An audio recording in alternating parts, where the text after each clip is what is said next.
Resistance as passing the baton in the race of Black liberation.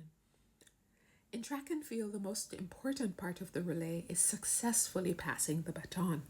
The second part is running your leg of the race to the best of your abilities.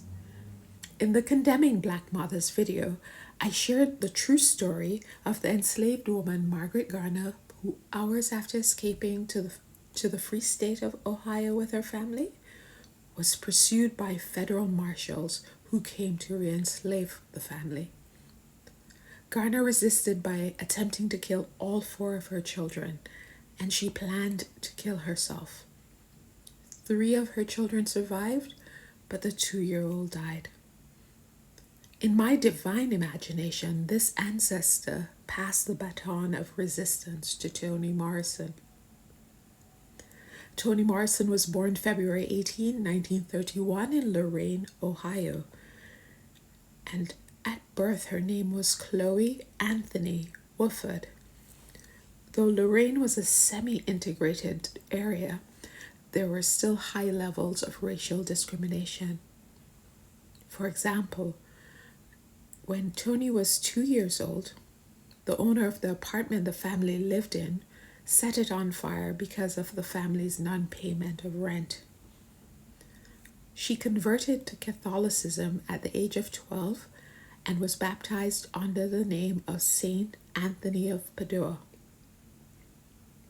and later went by the name Toni in reference to the saint.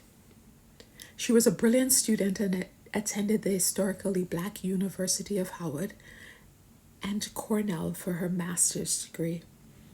Later, she returned to Howard and became a professor. There she taught students such as Stokely Carmichael. You can see Stokely in my Black Power video. And she met her husband, Harold Morrison, at Howard. The couple had 2 children, Harold and Slade.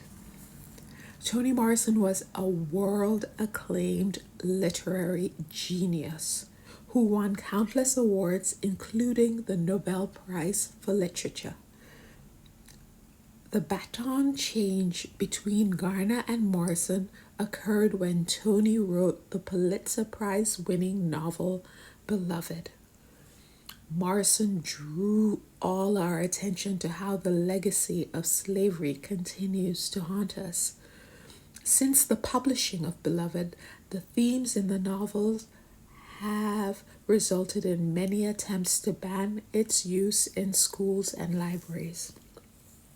For example, in 2012, the Beloved bill was proposed in Virginia to either ban or require parental permission for reading it in advanced placement English. Serious stuff. Which ancestor's baton have you taken? And if you've taken the baton, how are you doing in the race? Thanks for listening.